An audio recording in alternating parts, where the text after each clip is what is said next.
研習中心咧，我哋就成立咗超過20年㗎啦。喺聖經裏邊有講過嘅，橄欖係一個好有用嘅一個植物嚟嘅。咁佢無論係乜嘢嘅部位咧，佢都係可以被使用嘅。無論你天生有啲咩優點同埋缺點，其實只要我哋好好地訓練嘅話咧，佢哋都能夠可以好幫到其他人，同埋可以能夠造就到其他人咯。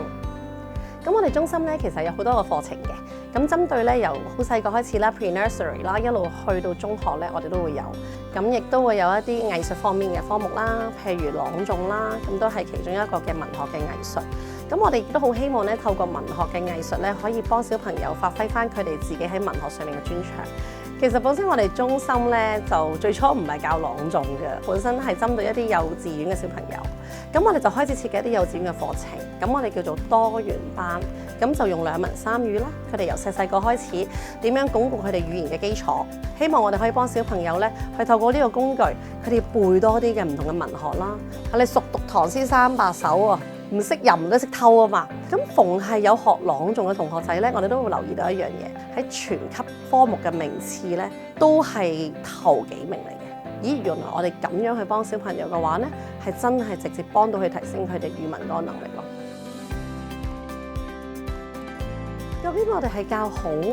學生啊，定抑或係教好學生咧？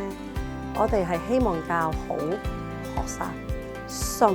係好重要嘅。咁唔單止係家長同埋我哋之間要建立一個互信，點樣去相信我哋自己嘅小朋友都係好緊要嘅。因為我哋相信任何一個小朋友都應該得到一個公平嘅機會。我哋都好相信每一個小朋友，佢哋都有本質成為一個好學生。全部嘢我哋都要睇小朋友你嘅特質喺邊度，然後我哋會個別幫同學仔設計10幾個小朋友一齊用緊佢哋自己嘅特質去演繹同一篇嘅文章。我哋就係咁樣去話俾佢哋聽，點樣能夠做到最好，佢能夠做到呢一個成果出嚟。唔理你係贏定係輸，你贏咗你自己，呢一個成果係你親自做出嚟嘅。而我哋做老師嘅唔係教佢點樣去朗誦呢一篇文章，我哋係教佢哋點樣睇到自己嘅唔完美，然後點樣去一步一步咁樣去跨過。我攞咗唔知幾多10個嘅最傑出教育中心獎、最傑出導師獎，但係我最開心嘅喺我哋老師嘅生命裏面，係影響到佢哋成為一個更加優秀、更加卓越嘅人。嚟緊我哋中心咧，我哋只係希望喺而家呢個社會不停咁樣轉變，所有嘢都係 target oriented 嘅情況底下，我哋只係希望我哋繼續能夠保持我哋個初衷，成為一個能夠影響到我哋下一代嘅老師，能夠繼續教好學生，成為我哋一生嘅使命。